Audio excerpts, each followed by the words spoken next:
দেখবেনি পানির অবস্থা, রাত চোখে চোখে সপ্তাহ চেয়ার তো পুরা ডুবাই।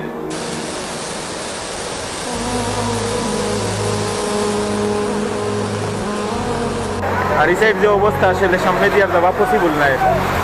মানে যত সামনের দিকে যাইতাম তত পানি বেশি। ভাবছিলাম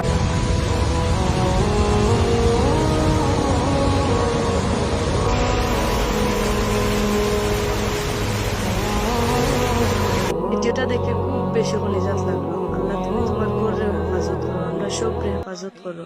দেখে খুব বেশি ডর করে। গত 2 যুগেও এমন